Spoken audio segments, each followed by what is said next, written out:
into French, and it reminds me of one of my first talks in an international forum in Rio de Janeiro at an ITU conference.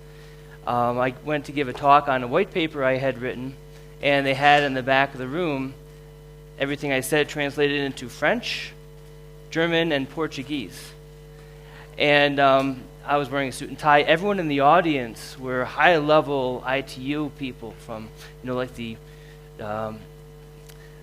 regulator of telecom for Germany, the guy who just helped auction off billions of dollars worth of spectrum, is in the audience. And I was a little bit nervous, but my dad told me I should start my talks with a joke. So I told my omelet joke. You guys know what my omelet joke is? Well, why does a Frenchman have only one egg in his omelet? Because one egg is enough.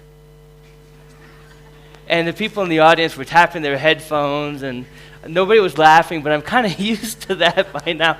So I thought, okay, well, maybe I'll try the other joke, which was the atom says to the molecule, I've lost an electron. The molecule says, are you sure? The atom says, I'm positive. And again, people are tapping the microphone, the headphones, and the people in the translation booths are waving like this. And it turns out it's very difficult to translate puns into a foreign language. So they told me that to make it worse, in Portuguese, I'm positive is roughly translated into I have AIDS, which makes it even worse. So I vowed I would not tell jokes in international forums anymore. But then I gave a talk in Taiwan. And I took one language class in college, an intensive study in Mandarin Chinese. And I only remember how to say one thing, which is, I'm sorry, I only know how to speak a little Chinese. 我不客气，我就是一家中文. That's the only thing I remember. So this guy asked the question in Mandarin Chinese. It's like a 3-minute question he's going on asking, and I thought I can use this. So I said in response to his question, 我不客气，我一家中文. And the audience laughs and laughs and laughs. And I asked the translator what happened. He said, Bill, the guy asked a very detailed technical question, and your response is, I'm sorry, I only speak to little Chinese people.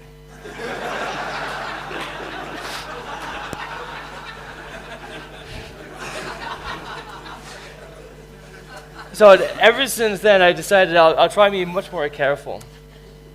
So my name is Bill Norton, just to introduce myself. In a past life, I worked on the NSFnet backbone, which was the core of the internet back in 1987, 1988 timeframe. And as the internet grew to a commercial network, one of the roles I had was to create the business plan for what became NANOG, the North American Network Operators Group, which is the operations forum for the North American part of the internet through this commercialization era. And one of the roles I also took on was the chair of NANOG. I created the title of chair for NANOG, which really just meant I facilitated the interactions among the people within the North American internet ecosystem. Invited speakers to talk about relevant topics, encouraged them to share information about how the internet was working and that kind of stuff. And at the same time, I went to get an MBA at the Michigan Business School. So I am a techno MBA, as they call it. In 1998, I received a call from Jay Adelson and Al Avery. They said they were going to launch these exchange points around the world in a company that would eventually be called Equinix. And I said, well, I've been studying entrepreneurship for the last 4 years in business school. I would love to come out and help you guys launch this thing. So I became one of the people on the initial team for Equinix. My title was co-founder and chief technical liaison. So I have experience from the very, very early part of building an exchange point on through maturation and so forth. And that's really where my information is coming from that I'll share with you today. The way that I learned what I'll share with you today is very much by going to conferences like this and asking very basic questions like, how do you decide who you want to peer with? Or what's your definition of peering? Or what's the process that you use to decide who you want to peer with? And I would write down what people told me. And then over a lunch or dinner or some beers, I would ask people the same question and compare notes and share with them what other people had said. Until, after about 100 walkthroughs of this information, I had in my hand a white paper that represented the community mindset on internet peering, something that had never been documented before. So I freely emailed that out to anyone who wanted it, and I started being invited to speak at conferences like this. And I would share what people had said, and I would then go look at the next white paper to write.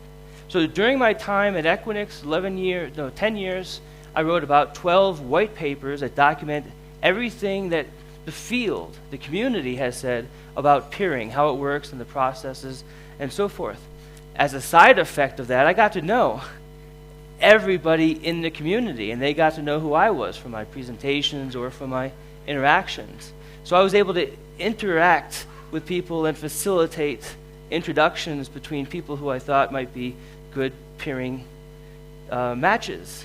So people called me, well, a lot of things, but they called me the digital pimp because of those introductions, or the Piper of peering, I've been called. In 2008, I cashed out. I had my run, and I cashed out all my stock before the stock market collapsed, thankfully. And since then, what I did is I took all those white papers, and I rewrote them. And I updated them, and I had a professional editor go through and make the community mindset on internet peering into a book that academics can now cite. It turns out it's easier to cite a book than it is to cite a website or a PDF that's being sent around. So since 2008, having written the book, I'm doing a lot more of these peering workshops. What people told me was, the book is really good to have, but one CEO said, if I hand out the book to all my staff, they might read it, they might not. But instead what I do is I go into their location, hand them out a copy of the book, and we actually talk through the chapters in the book, and we apply the material to the client environment. And it turns out that's incredibly effective, that everybody in the group gets up to speed all at the same time, and they're applying it to their situation. So this peering workshop thing is starting to take off. I've done a number of these in Africa, in Europe, and in the U.S. So I'll share this one very nice compliment. Is Jakob Mueller here? He hasn't come in yet, I guess. He said, I know I've said it a few times already, but your workshop is still being referred to as the benchmark of the most useful technical workshop ever. And that's really just amazingly good praise. But again, I reflected back to you guys because you guys all, the community all shared the information to me. So anyway, this is the information that I'm going to be sharing with you today. This is all information collected from the field. It's all information that I presented in a variety of formats.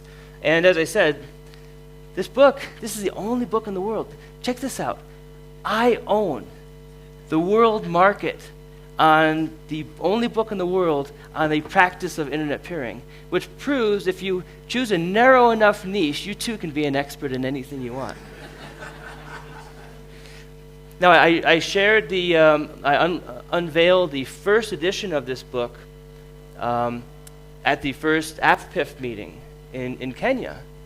And there you can see me doing a ceremonial handing over of the first book to the Minister of Telecom for Kenya there. And today, some of you will get the first printings of the second edition of this book. So it's interesting unveiling all this stuff in Africa first. So anyway, let's get on with the peering simulation game. This is a teaching tool that has proven enormously effective in teaching people the difference between internet peering and internet transit. And as Machuki said, we're going to be bringing 4 people from the audience, 4 of you, will come up on stage and play the role of peering coordinator. You will build out a network, you will negotiate peering, and one of you will win the ultimate prize. And before I tell you what the game is, I'm going to show you what the prize, because this is also something new, and this is also something that even you, Martin, haven't seen yet. The prize of the peering simulation game is a limited edition. Only 5 have been made. It is a Dr. Peering bobblehead.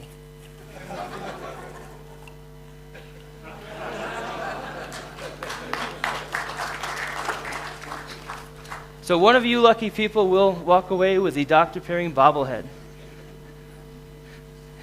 If that's not incentive enough. And every person who, every participant, each of the four of you that come up will get a signed copy of the book. So let's talk about what you actually need to know about internet peering and to play the game. First off, as you all know, the internet is a network of networks. But that is an oversimplification because there is actually some stuff that goes on behind the scenes. It really comes down to there being only two methods for interconnection between these networks of networks. The first one is called internet transit, and the second one is called internet peering. And I'll provide some definitions in the next two slides. Now, internet transit is defined as a business relationship whereby an internet service provider provides, usually sells, access to the global internet. So in this picture, all of these colored clouds, consider that to be the global internet. All those are different parts of the world, different networks all over the world. And over here, you are ISPA. ISPA is purchasing internet transit from an upstream transit provider B. And again, this is a relationship where transit provider B is providing access to the global internet, all destinations over here on the side. And he does this by purchasing transit from transit provider B. A couple things about this service. First off, it's a metered service, so the more you send or the more you receive, the more it costs you. Secondly, it's a very simple service in the sense that as a customer, all you need to do is send your traffic out this way, and somebody else is going to take care of making sure it gets to the right destination. And the way I describe the interaction between these two parties is through this routing announcement block. And here we see ISPA has green customers. All of his customers are this green color. So he's announcing reachability of all those green customers to transit provider B, who then propagates that information across the rest of the internet. So the rest of the internet knows how to get back to ISPA. They send it back to transit provider B. Does that make sense? Okay. And in return, transit provider B is announcing reachability to the entire internet to ISPA. That way ISPA knows it can get access to every destination in the internet from that transit provider, and the rest of the world knows if they want to get to ISPA, they simply follow that path back to the announcement. Does that make sense? So it's simple, it's metered, and that's about 98% of the connections on the internet. There's nothing wrong with connecting to the internet in this way. I call this connecting to the edge of the internet. And like I said, about 98 or so percentage of the connections to the internet are done this way. But what people find is that when you have a lot of traffic volume, that meter spinning actually can cost you a fair amount of money. Even though the price of transit is decreasing every year, with video traffic, that meter is spinning really, really, really fast. So the larger ISPs or the ISPs that are looking for a better performing solution connect to the core of the internet using a service called internet peering. Internet peering is defined as a business relationship whereby two ISPs reciprocally provide access to each other's customers. Now I'm going to say that one again. Internet peering is a business relationship whereby two ISPs reciprocally provide access to each other's customers. And what that means is, even though ISPA here is buying transit to get access to the rest of the internet, ISPA might find, a lot of that traffic I'm sending to my upstream provider is ultimately destined to ISPB, my competitor across the street. And he's paying a metered rate for this traffic too. Both of us are paying a metered rate for transit, And maybe at least that traffic between the two of us can go directly between us and bypass this meter, making this meter spin a little bit slower. Does that make sense? So peering can be thought of as a local optimization. It's a way of reducing transit fees. But also note that peering is the straight line between 2 points. And the shortest line between 2 points is a straight line. So this ends up typically being a better performing path, a lower latency path, because it doesn't have to go through one or more transit providers to get there anymore. It simply goes across an individual circuit. So very often, this is a much better performing path. This is why the largest ISPs in the world, the largest content providers in the world, have embraced peering. Google, Yahoo, eBay, Microsoft, huge international backbones for one reason, and that is they want the performance benefits of peering. They want to get their content as topologically close to the eyeballs as possible. For content providers, it's all about end user experience. If they can make that page load faster, more ads get displayed, they make more money. They want to be as topologically close. The ISPs, their primary motivation is to save money, to reduce the speed at which this transit meter spins, so they go into an exchange point and try and peer as much traffic as possible. So it's internet transit, which is access to the global internet. Internet peering, the reciprocal exchange of access to each other's customers, kind of a local routing optimization. And the last definition is an internet exchange point. An internet exchange point is a physical location where peers meet. So in one location, you might find 5 or 10 or 100, or in the case of AMSIX, how many peers do you have in AMSIX? 500. So if you go into an AMSIX facility, there's potentially 500 peers that you might be able to negotiate peering with. So that makes the AMSIX a very, very popular place and a very important place for those peers. So are we good? Let's play the game. Any questions? Yeah.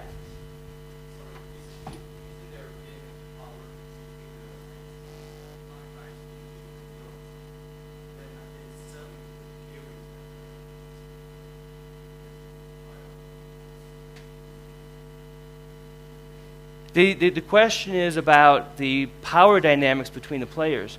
And you're absolutely right. There's some very interesting dynamics there.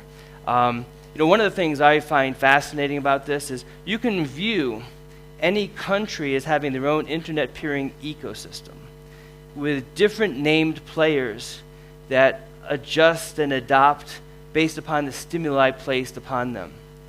And it's really fascinating. It's almost like it's a living being, how the different players react to what happens in their individual communities. And some of it's power dynamics, and in fact in this game, you're going to see some of these power dynamics play out. So thank you for that question.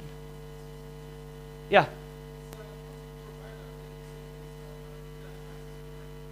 Is a transit provider the same as an internet access provider? Some of the issues that do come up in these discussions, they get difficult because of the definitions. Some people use transit and transport and peering interchangeably, which is one of the reasons that we're going to do this exercise. So we can agree upon one definition, and the discussions will be based on using that specific definition. So I'm not going to ever say access provider. I'm going to say a transit provider, which is a provider that provides access to the global internet. It's one that sells internet transit. Okay? Good question. With that, okay, so what is this peering simulation game? It's a strategy game. And the whole point of the game is to force everybody in this room to be using the definitions that I just shared with you properly, to see the power dynamics that you brought up in your question. Those are going to play out, hopefully. We're going to ask 4 people to come up on stage to play the role of peering coordinator. They're going to roll the dice, build out a network, and negotiate peering, all in front of you guys. And what we've learned is that this is actually pretty fun. And I see a lot of people looking at their laptops. Would it be bad form for me to ask you guys to close the laptops, or?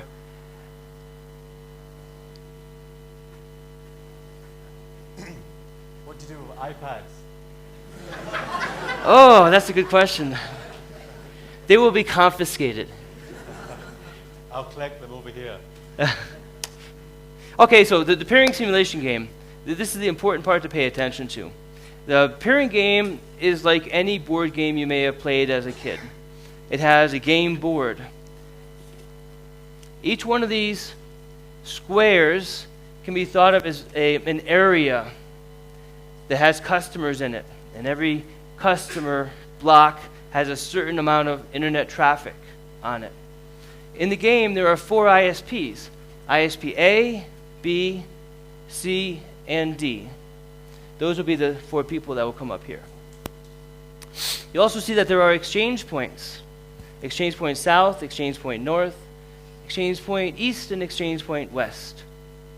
Now these are important because if people want to negotiate peering, they need to be in an exchange point. That's the rules of the game. Oh, and there are 2 transit providers in this game. They are non-acting players. They are assumed to exist.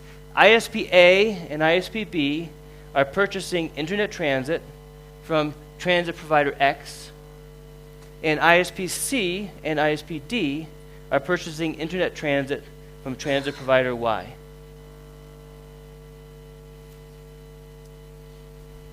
So there are only 3 rules in this game. The first rule is as you'd expect. The goal is to maximize your bank, maximize the amount of money that you make. You do that by acquiring network territories and reducing your transit costs by peering, if you negotiate peering. So that's rule number 1. Rule number 2 is how you play. In turn, the players will roll the dice. The die represents the market. Each of these ISPs is launching a brand new internet service. If they roll a 6, that means they had a great marketing campaign, a lot of adoption, they have a big network, they're occupying 6 or more squares. So every round, they get transit revenue of $2,000 per square that they own. Yeah? But they have to pay transit fees to their transit provider. And they pay transit fees based on how many squares that other people own. And they pay $1,000 per square that other people own. That's their transit fee calculation. Now, the last rule is if 2 ISPs build into an exchange point, they can negotiate peering with one another.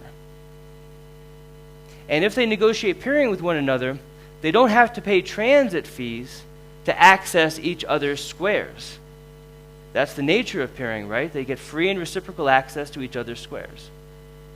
But there's a cost associated with peering. The cost for peering in the game is $2,000 per round and 2 lost turns. That means 2 times you can't roll the dice. Split however the 2 ISPs negotiate. So maybe both ISPs will lose a turn, they don't get to roll next round, and they both, from here on forward, they lose $1,000 a round. The $1,000 or $2,000 per round, that's essentially the exchange point fees, if you will. And the losing of turns is reflecting that you're building into an exchange point as opposed to going out in the market and selling. Okay? Now, I've done this game like 30 times in forums all over the world. And what happens is everyone understands rule 1. You get $2,000 per square you own. And you pay $1,000 for transit for every square that other people own. They understand rule number 2. That's rule number 2. Rule number 3 is the one that people struggle with about this whole 2 lost turns and $2,000. So what I found helps is let me play a round here like we'd be playing a card game where the cards face up. so you can kind of see how it would play out. So here we have a sample game where we have ISP-A. ISP-A comes out, rolls big, first person in the market, great marketing program, they get great customer adoption, and as a result, they get 5 additional squares. And first we pay the guy 6 squares at $2,000 a square. We pay him $12,000. But he has to pay transit fees to access the rest of this intranet, which now consists of 3 other people's squares. Right. 1, 2, and 3. So he pays $3,000 to his transit provider, netting him $9,000. And I ask him, well, where do you want to go? What network territories do you want to acquire? And he says, well, I kind of want to go to Exchange Point North. So you can move horizontally, vertically, diagonally from a place where you're currently present. Okay, and he's essentially signaling that he wants to peer at Exchange Point North. Now ISP-B rolls the dice and rolls a 3. ISP-B gets $2,000 per square for 4 squares, so that's $8,000. But he has to pay transit fees to his transit provider to access the rest of the intranet, which now consists of 8 squares, 1, 2, and then the 6 that ISP-A has. Now notice that he's decided to move down towards Exchange Point East. In a sense, he's kind of saying to ISP-A, I don't know that I want to peer with you. I mean, otherwise he might have gone into Exchange Point North to meet up with ISP-A. So a little bit of a slight perhaps here. ISP-C comes out of the gate and also rolls a 6, a big player now. ISP-C now has 7 squares, for which he gets $2,000 per round. So that's $14,000 in revenue, but he has to pay transit fees to his transit provider of $11,000, netting him $3,000. He decides he's going to migrate up towards Exchange Point West. Again, kind of signaling that maybe he wants to peer with ISP-A. ISP-D, late to the market, he rolls terribly. He rolls a 1. Not only is he late to the market, but he fails in his marketing program, so he only acquires 1 square. So he gets paid $2,000 for every square he owns, so $4,000, but he has to pay transit fees to his transit provider to access the rest of the intranet, which now consists of 17 squares, netting him a loss of $13,000. So at the end of 1 round, we see the scoreboard is roughly this. Now let's talk about a peering scenario. So now ISP-A rolls again. ISP-A rolls a 3, and since he's already in Exchange Point North, he migrates down towards Exchange Point West because ISP-C is there. First, we pay the guy his money. He has 9 squares. He gets paid $2,000 per square, so he gets $18,000 in revenue, but he has to pay transit fees of $13,000 because there are 13 squares that other people own, and he nets $5,000. So ISP-A says to ISP-C, we're both at this exchange point. Do you want to peer? And ISP-C says, yeah, if we peer, then ISP-C, won't have to pay transit fees anymore to access all of your ISP-A squares, and you, ISP-A, won't have to pay transit fees to access ISP-C squares. So yes, I would like to peer. How do we cover the costs of peering, which are $2,000 recurring every round and 2 lost turns?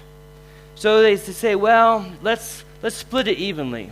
We'll both lose $1,000 per round, and we'll both lose a turn. And they decided to go ahead and do it. So starting the next turn, neither of those guys will be able to roll the dice, but from here on forward, as their networks grow, they will no longer have to pay transit fees to access each other's squares. And then to finish out the scenario, ISP-B says, hey, this peering stuff sounds really cool, and he rolls big. He rolls a 6. We pay him his 10 squares in transit revenue. He has to pay transit fees of $21,000. He nets minus $1,000. He goes to ISP-A and says, let's peer. Let's split the costs. And ISP-A says, no, you pissed me off by going to exchange point east, so go away. And that happens in the real world too. Sometimes personality conflicts cause people to peer where it otherwise might not seem like a thing to do. So, let's play the game. First note, come on up, Matruki, you can help me pick out people. First note is hey, Yako. This is the peering simulation game. This is Bill Land, so this is not the real internet. This is a simplification for the purposes of demonstrating internet peering and internet transit. It's an open board, meaning that unlike in the real world where everything is hidden behind NDAs, here what I want are 4 volunteers to play the role of peering coordinator, to sit up here, and I'm going to want you to talk openly about what your strategy is. Again, unlike the real world where strategies are kept kind of close to the vest, out here we're all going to learn about the motivations of the players as they negotiate peering, as they decide where to build out the network and so forth. And as I said, if you're a volunteer, I will give you a signed copy of this very, very nice book. Okay, so we've been thinking through this for a while and trying to see how best to select the participants, and because we need to make it very interesting. So to start with, we need to have some diversity. The diversity in terms of the background of the participants, because then you get to actually see how the operators, the different influences actually have on how people make peering decisions. So first and foremost, we definitely want somebody up here who's not played the peering game before. Okay? So then second, we want at least 2 people from the local host country to take up both sides. So we need, there will be 2 people on one side of the table and of the podium on the other side. From South Africa. From South Africa. But they must come from 2 different not organizations, but also not at least one telco and like one university or one ISP, something like that. So to make sure that we have balance, university, NREN, Tenet, university. Okay. Do you mind volunteering? Okay. If you don't mind, you can have. All right. Fantastic. Thank you very much. We'll go ahead and take a seat. Take a seat, yeah. Now, a telco or an operator in South Africa. Telcom. Telcom. Well, they need to volunteer themselves. It's fun. I mean, it's totally fun. The reason we are going with this is you will see how the dynamics of peering because of the influence of the background. The universities will like to peer more, and so is there a volunteer Telcom. there? Yes. ISP. Yeah, sure. And you wanted them on this side, right? Yes. Okay. I want. Awesome. 2 more. 2 more. Now we want an operator from a neighboring country to South Africa. Who hasn't seen the game before? Who hasn't seen the game before, play the game before. Neighboring to Southern Africa. Yes? Thank you.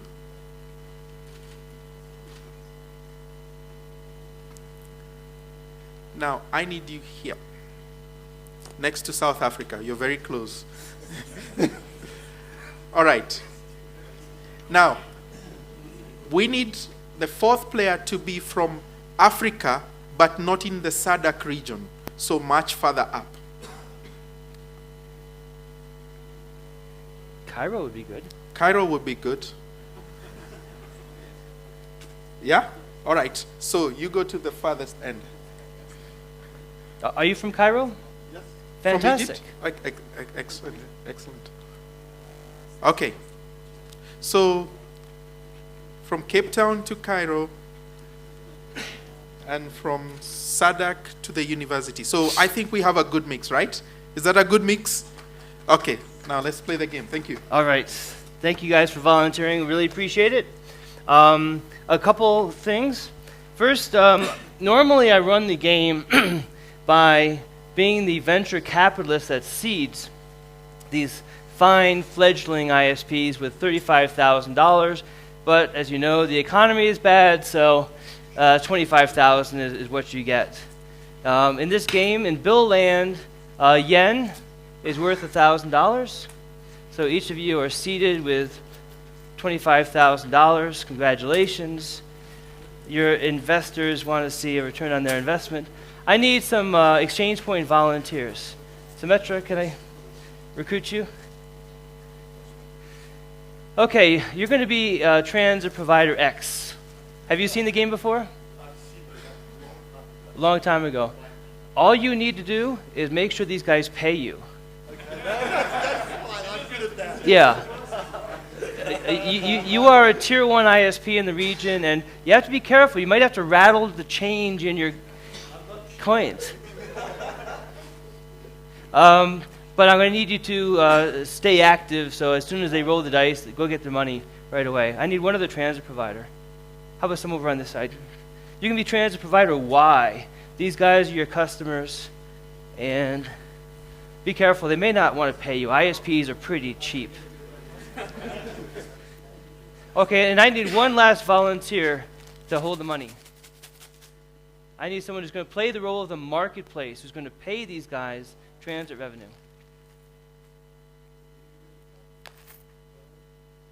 Come on, Brian. You're going to have a very active job because every role, these guys are going to make some money.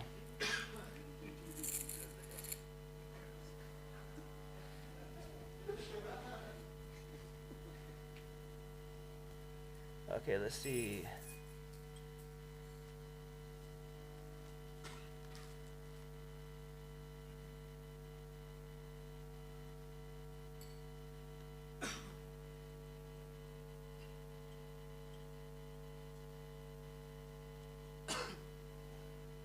So we used to do the peering simulation game all manually, but it's turned out to be a whole lot easier to make the focus on the negotiation of peering as opposed to the exchanging of coins.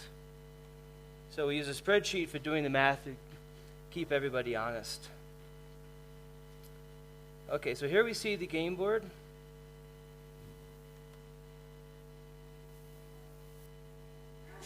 Let's see, view full screen.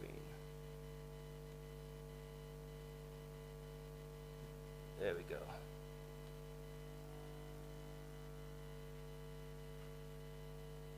So just to remind people how this works, this is the game board. These are the squares, just like you saw in the beginning. ISP A, you are these blue squares. So as you build out, all of your squares will be colored blue. ISP B, you're starting out in this corner. As you roll out and build out your network, all of your squares will be black, and so forth for ISP C and ISP D. The game board is going to be important because this is going to show your roles, what you roll the dice, how well your marketing works, and it automatically does a calculation for how much revenue you make based on the squares you own and how much transit you have to pay to your transit provider. So transit providers, this is the field you're going to be looking at when you go and get money from these guys. And that's it. And you have to touch things to be able to hear that, right? Are these microphones on? Can we get all 4 of these microphones on? You can only peer at things if you touch it. Yes, very good point. You can only peer if you're within one of these squares at the exchange point. A couple other related notes. There's no problem if 2 ISPs build out their network and occupy the same square. That's not a problem. There's no financial consequences. It's as if that area in the board has doubled in size. So don't worry, there's no blocking in the game. You can move horizontally, vertically, diagonally from any square that you sit on already. Any other questions?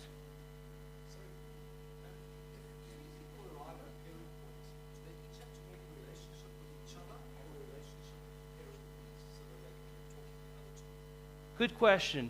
When multiple people arrive at the exchange point, the question was, do they have to negotiate peering with one another? Yes. They will have to negotiate bilaterally a pairing relationship with one another. Is there a question over here?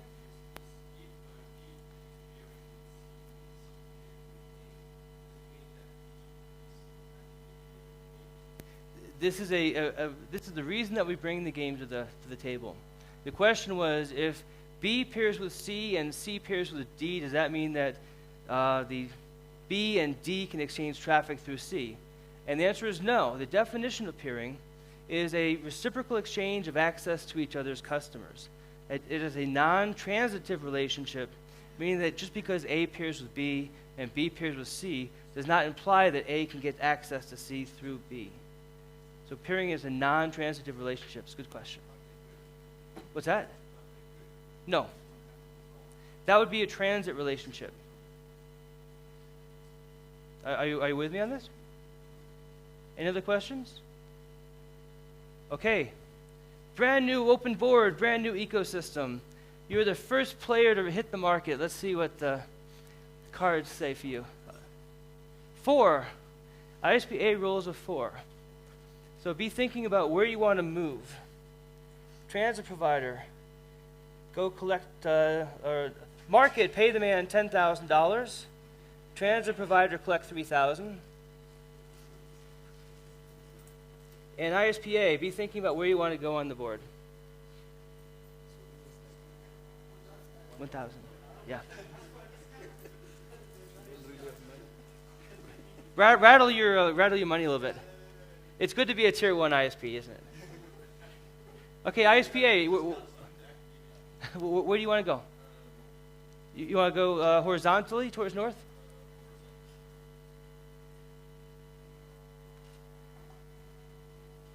Okay, so make sure I get this right. 1, 2, 3, 4. Okay, and now if you wouldn't mind, tell the audience what your strategy is. Why are you going to Exchange Point North? And can everyone hear the microphone?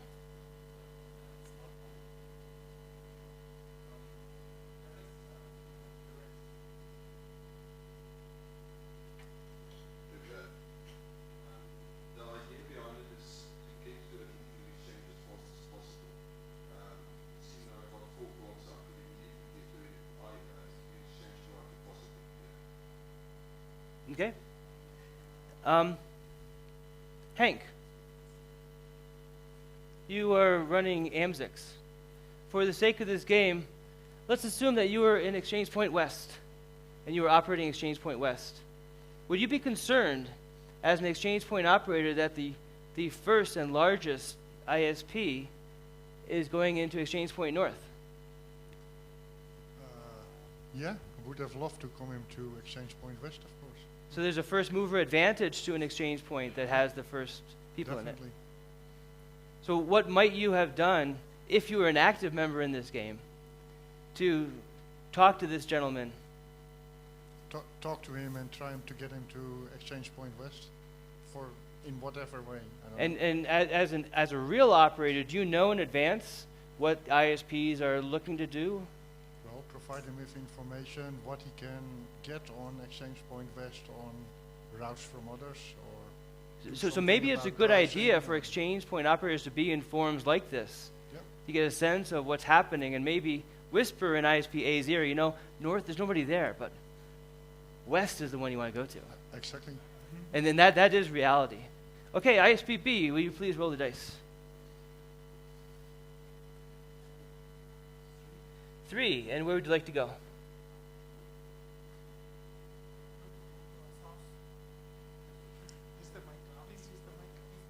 Could you turn your microphone on?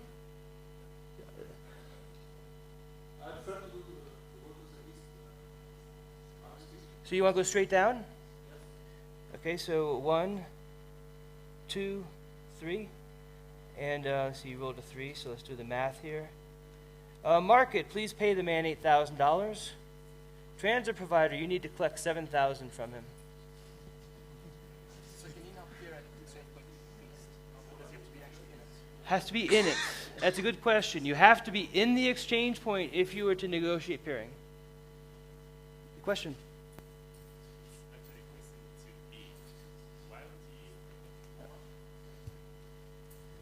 ISPB, the market has a question for you. Yeah, it's actually a question to ISPB. I just want to see his logic of trying to go to exchange point East instead of to exchange point North, where obviously you have a relationship with A. That's a really good question, ISPB. Why are you going down there when ISPA is in North?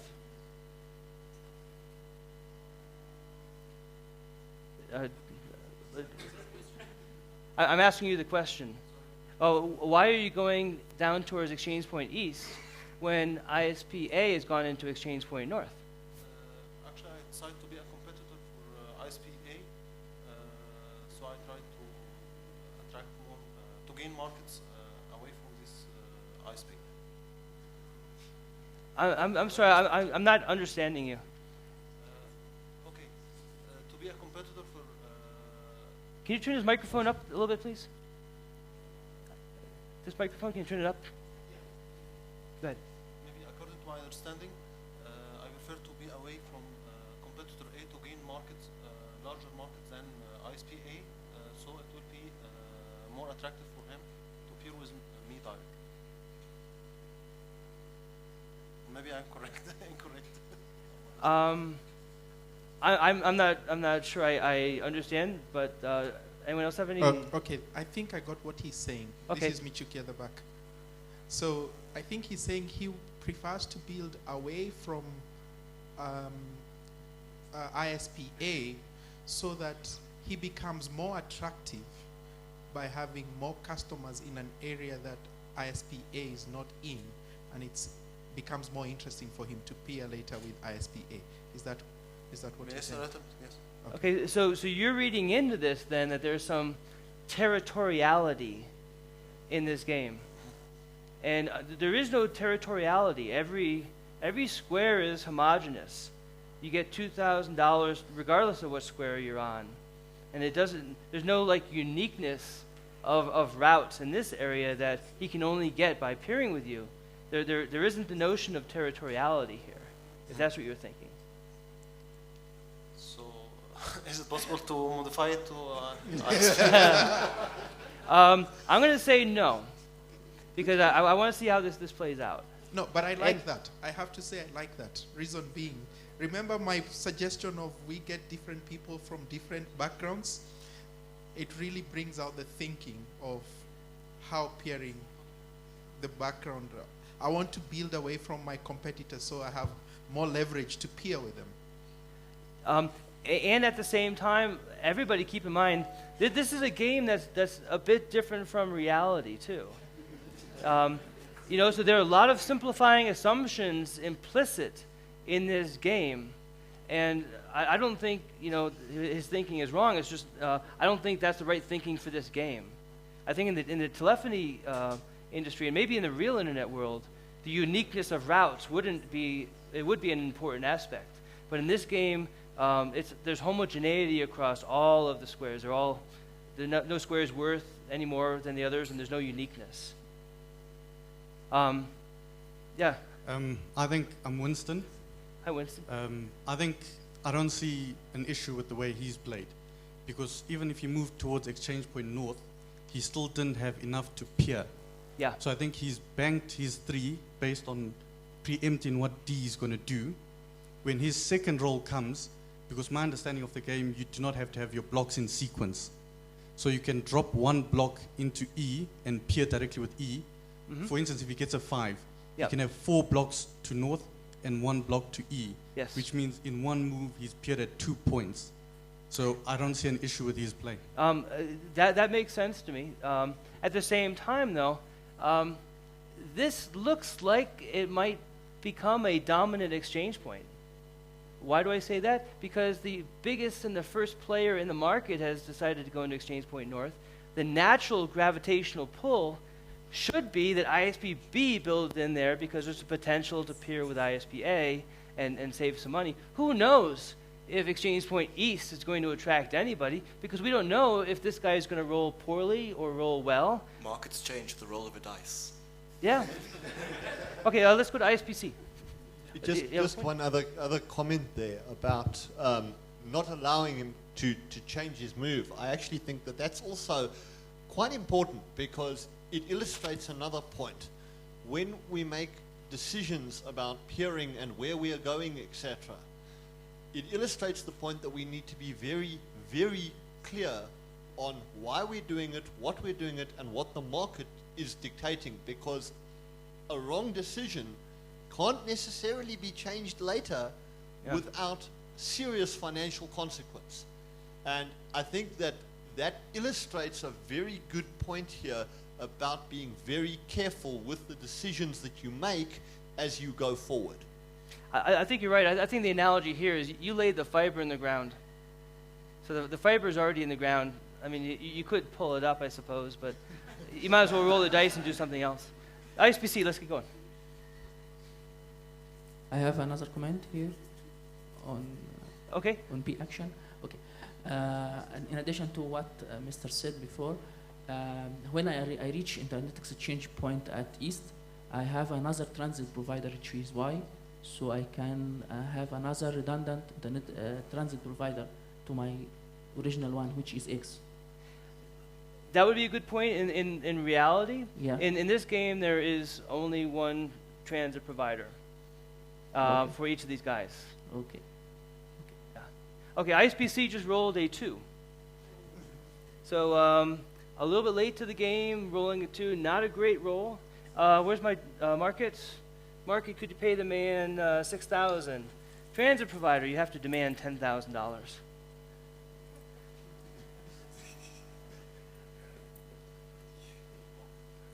And then ISPC, dig deep, dig deep.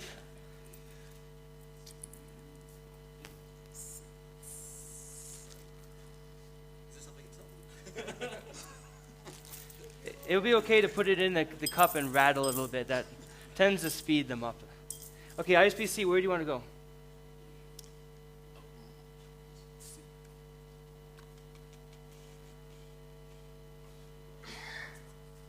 South. You want to go towards south? 1, 2, like that? Okay, now please, in the microphone, describe to us what your strategy is, what your thinking is. Okay, I realized that I lost a lot of money already. So if I go west, it might take time for me to Pierre. So I'm just taking a chance that probably D might have some blocks coming to my way. So just to restate, he is hoping that ISPD is going to roll big and head towards Exchange Point South, making Exchange Point South a reasonable place to meet up and peer. Did I paraphrase you correctly? Yes? Because A is moving in a different direction, so it might take long for me to peer with A. At the same time, might you not expect A to go from there down towards there? Isn't that as equal a possibility as D going there? I mean, D might equally well decide, you know, this guy has a lot of traffic I could peer. Yeah, it is true, but it's a chance that I have to take. Okay. Shoot.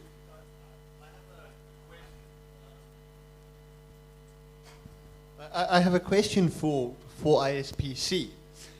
You say that in your move, you're hoping that ISPD is going to move towards south. Why did you not negotiate with ISPD before you moved to ensure that that was the case rather than taking a chance?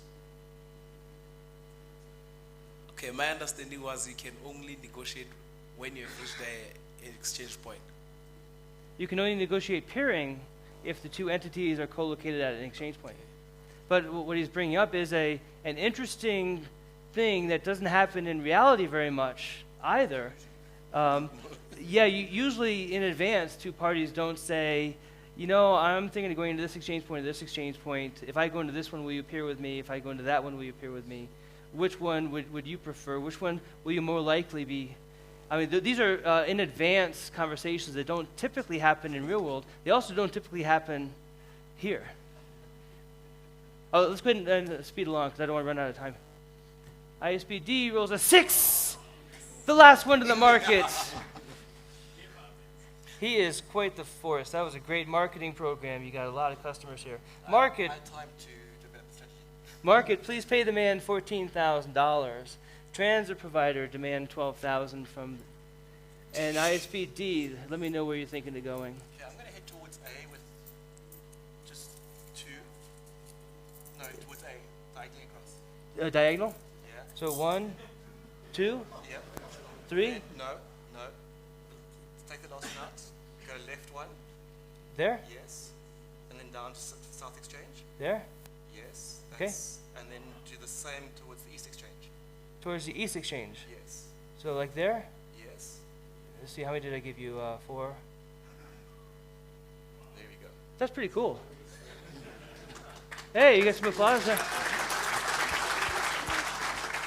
Okay, now please describe your strategy to us. Well, the strategy is quite simple. To get to change point A, E, I need 4 customers. To get to change point S, I need 4 customers. So by going diagonally, I'm kind of cutting out 2 customers' needs to get to the 2 exchange points. So I'm now in the 2 exchange points with less moves. And you're expecting that B or C are going to show up in there, and maybe you can negotiate pairing. Definitely. Okay, If they don't, it's their loss. at the end of this first round, we see that ISPD is in the lead with 7 squares. ISPC only has 3 squares. And it's interesting, we don't really see a dominant exchange point emerging. Very often in the game, you'll see one becoming the place that you have to be in. You know, and the other one has nobody in it, so why would you bother building in? I think it started with ISPB heading towards Exchange Point East, which is a little bit counterintuitive. And I think Exchange Point North, if that Exchange Point got wind of it, they would strongly try and convince ISPB to go into Exchange Point North, where there's already somebody that he could possibly pair with.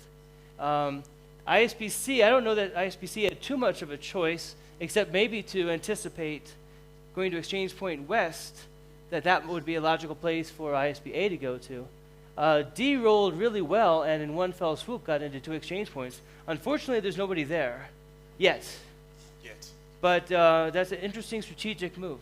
And I'm also closer to getting towards North and East as well, if anyone gets there. Oh, are you telling the rest of the ISPs something? I'm open. Yeah, you're open to pairing, okay? ISPA, let's see what you can do. ISPA, 5. Very often the first ISP to the market will roll 5s and 6s in the real world. So we got a 5. Market, please pay the man $20,000. Transit provider, collect your $14,000 from him.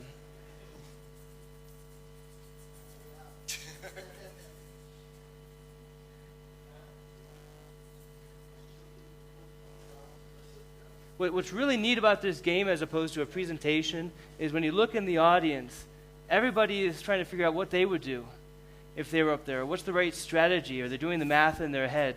There's a level of engagement with a pairing simulation game that we don't tend to see with presentations. Okay, ISPA, where do you want to go? Diagonally towards E. Okay, so 1, 2, 3, 4, and you have one more. And remember, there's no blocking. It doesn't matter if 2 people are on a square.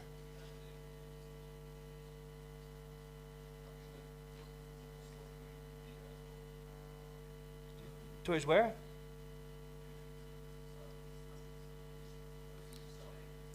To south. Okay, you want to go diagonally?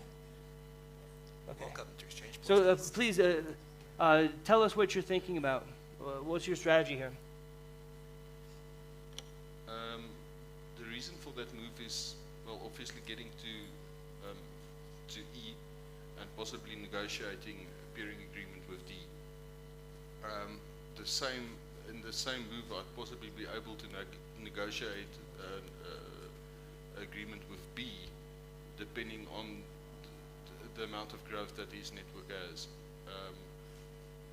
At this point, C is moving towards south, so it would make no sense for me to move down to C at this point. Machuki, do you have a laser pointer? Yes. Mine's dying. What you're saying makes perfect sense, I think. that you're anticipating that B is going to be in here fairly soon. Middle button, okay. So this looks like is now emerging to be the dominant exchange point. Exchange point operators. If you're exchange point east, this is pretty cool news. What would happen if you're exchange point west? You just build a $800 million building or some expensive building, and you're seeing all this action happening. If you're the CTO, you'd probably be talking to your people saying, why didn't you know ISP A is doing this? Why didn't you know ISP B is doing this? We've got a building with nobody in it, and you're completely divorced from this peering community. So again, this is an argument for why exchange point operators really need to be active and participative in the peering ecosystem. Okay, so now A, you are in a exchange point with ISP D. Do you want to talk to ISP D about peering? Yes, you do. Okay. What do you expect from peering, and what type of, are you willing to peer for free, or is there? Most definitely. Okay, so let me tell you what we have to do now. If there's interest in peering, the two of you need to figure out between you, how do you cover the 2 lost turns? How do you split that? Or do you have one guy have 2 lost turns and the other guy have no lost turns? How do you cover the 2 lost turns? And how do you cover the $2,000 recurring from here forward? So that's what you have to negotiate. I think at this point, if we can split the cost 50-50, it's fine. I'm very happy with that. You're good with that? Yeah. Now, the power dynamics, that was your question, right? So let's look at the power dynamics here. And good job on negotiating peering, guys. At the same time, ISP-A, you've got a bigger network. So ISP-D only has 7 squares at this time. He will benefit by peering with you by not having to pay $10,000 next round. And as your network grows, he will save more money and more money and more money as your network grows. So he will actually, ISP-D will benefit more from peering than you will. Does that make sense? And you will benefit from peering with him by not paying $7,000 for access to his squares, and then his network grows, and that savings will grow too. But there is an asymmetry here. You might have been able to say, you take the 2 lost turns, and you take the $2,000 per round, and you could have played it a little stronger. But I guess the difference in size of networks is not all that different. But these are the types of the natures of the discussions. Peering is all about being about equal value from that peering relationship. If there isn't about equal benefit from peering, very often the 2 parties will go separate ways. Very good. Okay, I'll set the pairing up for you guys. One question for Yeah. Hi, Bill. My name is Simeon. I have a question. In the previous games that you've seen played, have you seen something like, for example, A and D colluding to give unfavorable terms to, say, B and C? Yes. Let me set the pairing up first, and then before I forget here, and I'll answer that question. Okay, so this is starting the next round. A pairs with D, right? And this will be D pairs with A. Okay, looks good. And you'll see as you move forward, over here, I have the peering matrix. D0 means that you no longer are paying transit fees to access whatever number of squares the other guy has. So your transit fees will be reduced. That's how the spreadsheet works. So if we look down further, just a hypothetical, no one's rolling anything here, but you see ISP-A and ISP-D are in really good shape because they're not paying transit fees to each other. And I'm looking here at the running total. See, these guys are doing well because their transit fees have been reduced, while these guys are seriously deep in the red. They would have been out of the game. So just kind of a way of showing how much money you saved on the pairing side. Okay, now back to the question. Has there ever been any collusion? I had a game in Kuala Lumpur where ISPC was Microsoft, a Microsoft guy. And at the time, Microsoft was very much hated. Kind of like Google, but is this being recorded? I guess I can't take that back, can I? So ISP-A and ISP B and ISP-D did is they said, we're not going to peer with Microsoft. We're not going to peer with C. We're going to put him out of business. Unfortunately, ISP-C, Microsoft, rolled 6, 6, 6, 6 the entire game. He got huge, and everyone else lost because his network was so big, it didn't matter that he didn't peer with anybody. He was the biggest network in the world, so he actually won the game. And it was unfortunate because the game is supposed to demonstrate how peering works and the benefits of peering, and he peered with nobody and won because he was big. Okay, so we did the peering, and you also see the zeros are your no rolls. Okay, where are we? ISP-B. So the cost to the exchange point, is it standard? It doesn't change? It doesn't change, that's right. Somebody has to come up with $2,000 per round for the exchange point. ISP-B. Rolls a 2. Oh, it does not look good, ISP-B. Market, please pay the man $12,000. Transit provider, go get your $20,000.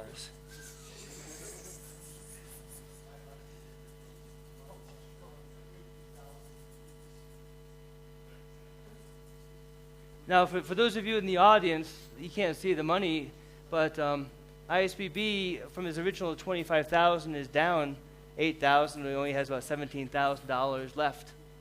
And a lot of that is because the rest of the internet has grown fairly large, and he's paying transit fees to access some pretty big players.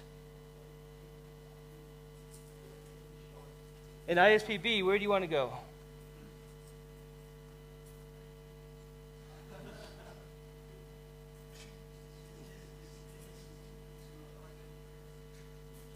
I think you enjoy being a transit provider far too much. Okay, ISP-B, where do you want to go? One step, okay. And you have one more. Where do you want to go? Use the mic, please.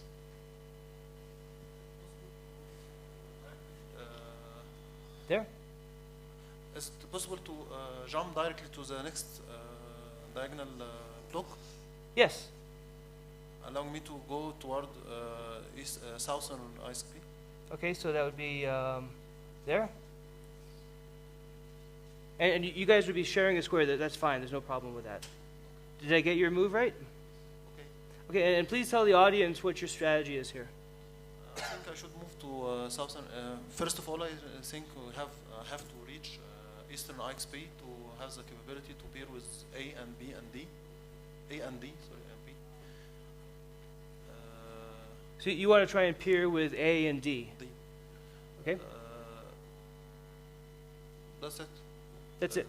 Okay, now for the audience, let's take a look at the power dynamics again that you brought up in your conversation. So B wants to peer with A and D. B has, let's see, we're down here?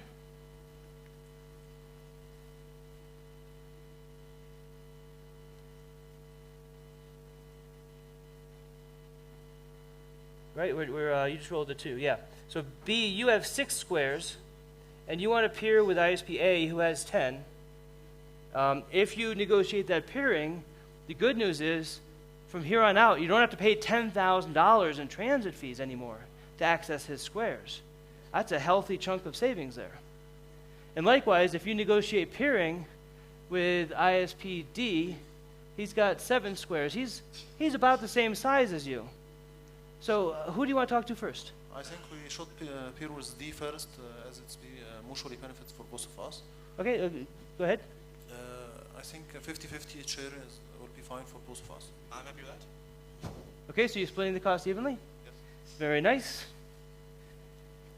Okay, so let's see. We're going to ISP B. But of course, if B, A agreed to peer with me on the 50-50 base, that would be great for me. D peer B. All right. Just for grins, I want to scroll down and see what that does to your running total. So you look like your ISPB is doing well. A and D so far look like they're pretty far ahead. Look at D catching up though, because he's not paying transit fees to get access to your squares. So as we move forward, I mean, it looks like a race between A and D for the win, but you're not too far. Okay. So did you have some more business? Do you want to talk to somebody else? I can offer to ISPA, if possible, we can peer in equally basis. If you find, okay. Not really wait for the later stage. Okay, so I want to make sure I understand the proposal. You're offering to ISPA, let's peer and split the cost evenly. Okay? And ISPA, what do you say? I would say currently it would not make financial sense to do that for me, because the market share that I currently have is much bigger to do a 50-50 split. So that you have 10 squares, he only has 6 squares. He'll benefit saving 10,000 by pairing with you. You'll benefit saving 6 squares. But keep in mind that both your networks are going to grow over time. Yes. So the benefits of pairing will grow over time. But I don't want to persuade you. I just want to point out that side.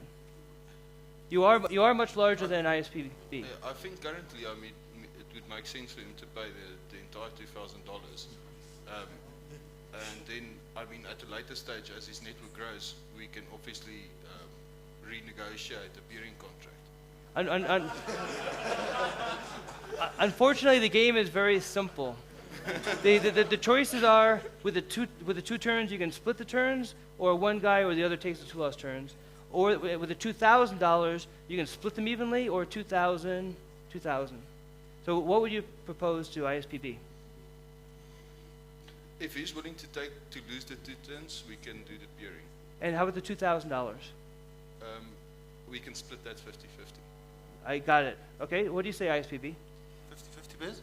No, what he is suggesting is you lose 2 turns and split the $1,000 apiece.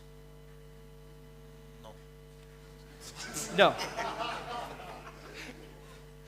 Do you have a counter proposal, or do you want to part ways?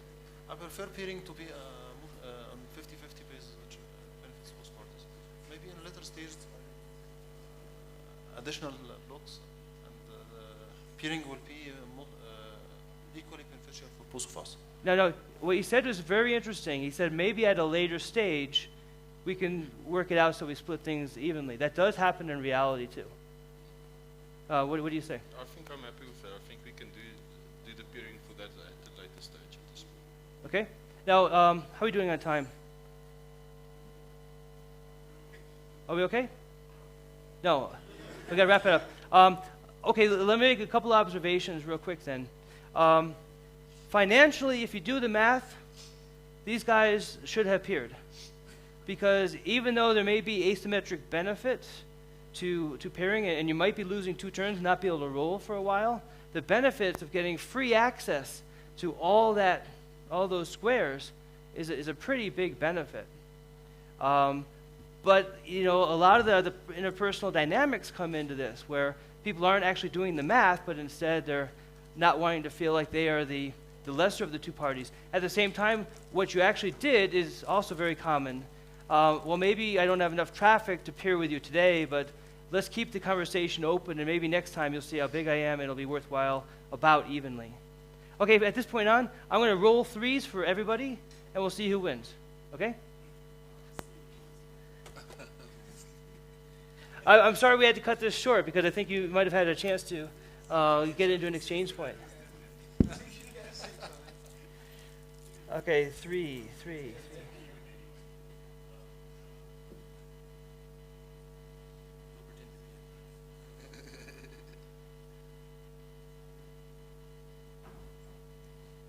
ISPD, last one to the market, wins. Fantastic.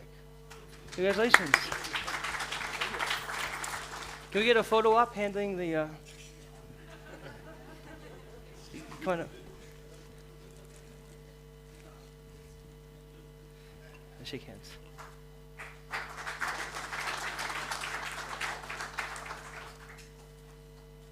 Thank you. And with that, I will sign these books for you guys. A couple last points about the game. As you see, really the value of the game is hearing the negotiations and the tying of what you see in the peering game to the real world. a lot of what you see here is actually real. We see a lot of this stuff happening in the negotiations. I think we're short on time. If there are any questions or thoughts you want to talk about this stuff, that's what the hallways are for. So with that, thank you guys very much.